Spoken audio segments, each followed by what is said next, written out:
A lot went into my mind when I got the invite from a former Motojourno colleague of mine, Maynard Marcelo. He asked if I could ride one of the new bikes from Husqvarna in Korea, and I said, of course, the all-new Husqvarna Norden 901. A very important bike for Husqvarna, because this bike is showing that the brand can currently go beyond urban tastes. This is also a very important bike for our country, because the Husqvarna Norden 901 is made in the Philippines, and this shows that we can. I got really excited, I packed my bags and put Blackpink on repeat in my Spotify.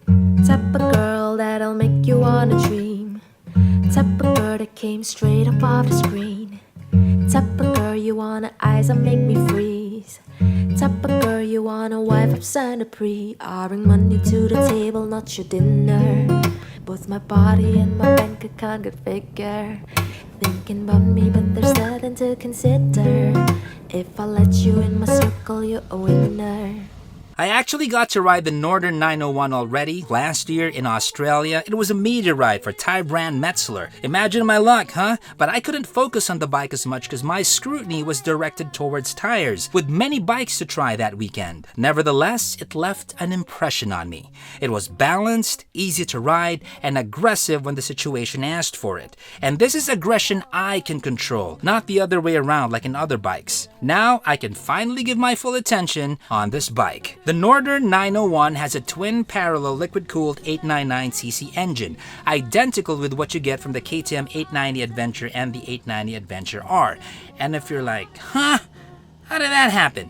In case you didn't know, KTM bought Husqvarna. They are sister companies. Okay? Keep that in mind as we go along. This motor has a nippy 103 horses and 74 pounds-feet of torque. Same with what you get from its KTM counterparts. They didn't change anything. Very straightforward coming from a standstill. We have 6 gears paired with what they call easy shift. And it is quite similar to how the 790R behaves, as I recall. Type of girl that you wanna take me to your mama house. Type of girl that don't ask for what she wants, she's taking out. Type of girl who got bag and same quality as Chanel. Now you know. Fuel tank can take in about 19 liters of gas. Consumption, we're at about 23 kpl, not bad. Bike weight, we are at 223 kilos, pretty average with everybody else out there. Suspension, we have the brand Apex, with the front being fully adjustable and the rear being a loaner monoshock. Wheels, we have somewhat of a go-anywhere setup, with 21s at the front and 18s at the rear. There are several modes, but if you watch our vids often, you would know that I don't really fiddle around with them too much.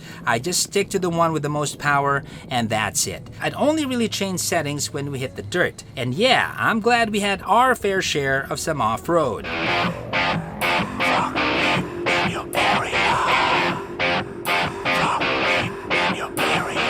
a bad girl, I know I am. And I'm so hot, I need a fan. I don't want a boy, I need a man.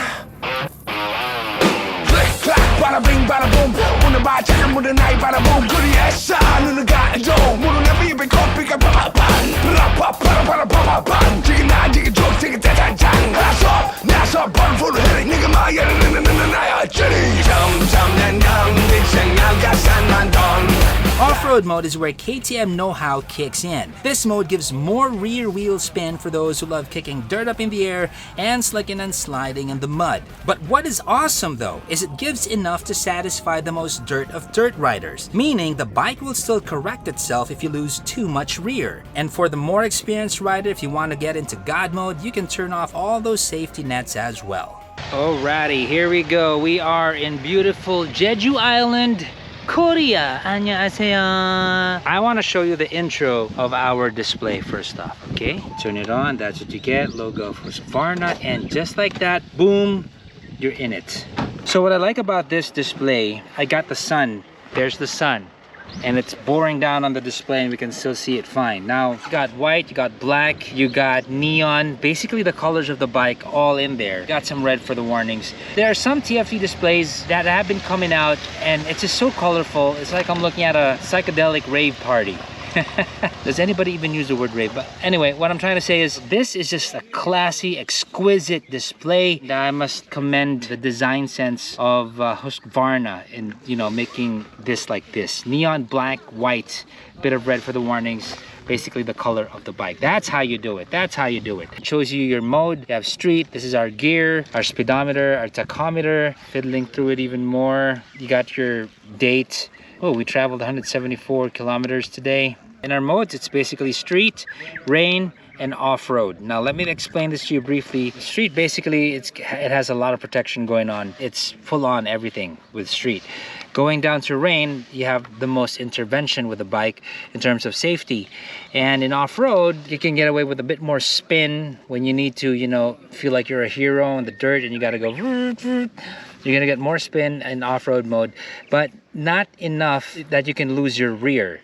If it's too much spin, it's gonna righten itself. So it's still safe, but at the same time, you can have fun. Of course, depending on your skill level. Interestingly enough, they have an extra mode that is already within this bike, and that's the Explore mode, which is full on everything and something that you can combine with the existing modes, but you have to pay extra for that to be unlocked. Now, that's an interesting scenario because psychologically speaking, when I buy this bike and I know there's something in there that I need to unlock, it's like I'm thinking to myself, why didn't they just include it, right? It's in the bike already. It's not something that I gotta buy in some store. Well, bottom line is things cost money and it is what it is. But I think one of the challenges for Husqvarna is if they're gonna do something like that, then maybe figure out how to incorporate that within the cost so that when you buy something and it's all there, then it's all there. Right? No more unlocking. Okay, so now at this point, we're going to look at the quality. We all know that KTM is the owner, or they bought Husqvarna. We are talking about KTM manufacturing standards, and there's not much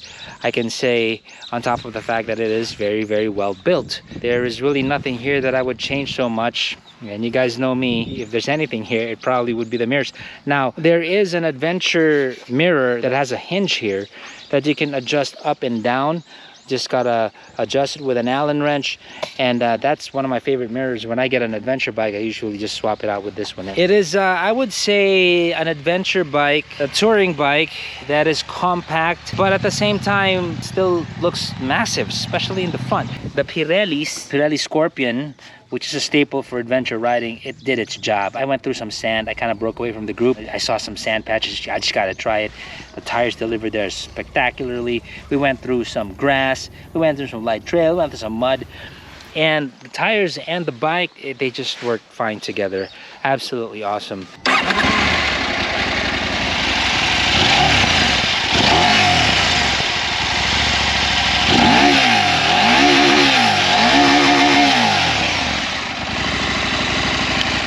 And KTM blood right in there.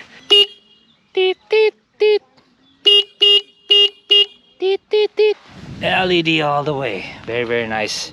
Got some lamps over there. I wish that Husqvarna would incorporate maybe in the future models on-the-fly adjustability for the windscreen. However, I did tell them about that, and they said that they have aftermarket windscreens that are already taller. If you want it taller, then buy a taller one or get an attachment. In fact, there's an attachment over there. Let's take a look. Yeah, some riders, they prefer it low because of their line of vision. Some prefer it high. In terms of function, if it's this small, and yes, if you could adjust it, it would only go up so high.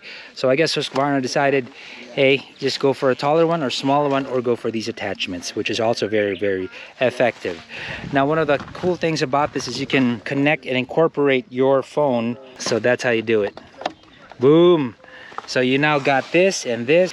And remember, when you have two gadgets, there's just so many things you can do already. You can connect them together as well. They have Husqvarna Connect. You can do it vertical for all you TikTokers out there. Thanks, mate. No problem. Grazie. Prego. In terms of the seat quality, what can I say?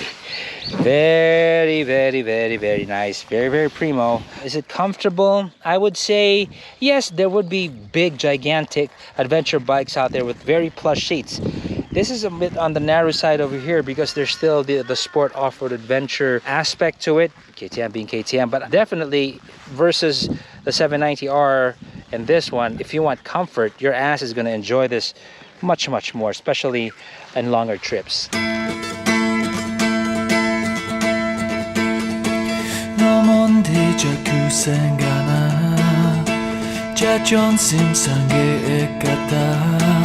얼굴이 두껍고 가슴은 겨셔투 내 몸이 맘대로 안 돼 어지러워 넌 한 줌이 모래 같아 잡혀 필도 잡히지 않아 넌 쉽지 않은 걸 그래서 또 그려 내 맘이 맘대로 안 돼 지금 너 Knowing that KTM and Husqvarna are sharing platforms and engines, the question that comes to mind is which one are you going to go for? KTM or Husqvarna? Same? It would be sound and understandable to think that if you have the 890 Adventure on one hand and the 890R on the other, there would be no room or even point for the Norden 901, right? Well, I'd have to contest that.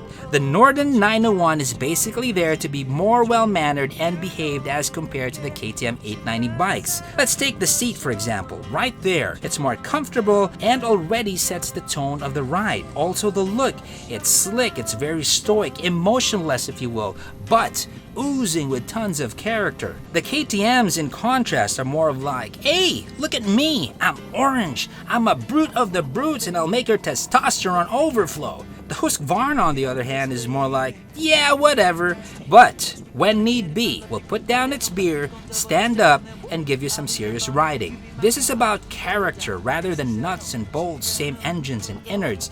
This is about zoning in on that particular rider who just wants to go out, have an adventure minus what I call bike pressure. On top of that, because of the low center of gravity, comfy seat, one can imagine oneself using it every day too. It's an all-arounder bike that can go all around. Because of its price, looks, and the backup and know-how of KTM, this is actually a smart and intelligent purchase. And for me personally, apart from all of that, as a Filipino, this becomes an emotional purchase as well. It shows that the Pinoy can. The Husqvarna Norden 901. Trust the North, baby. This is Zach all the way from Korea saying, 안녕하세요.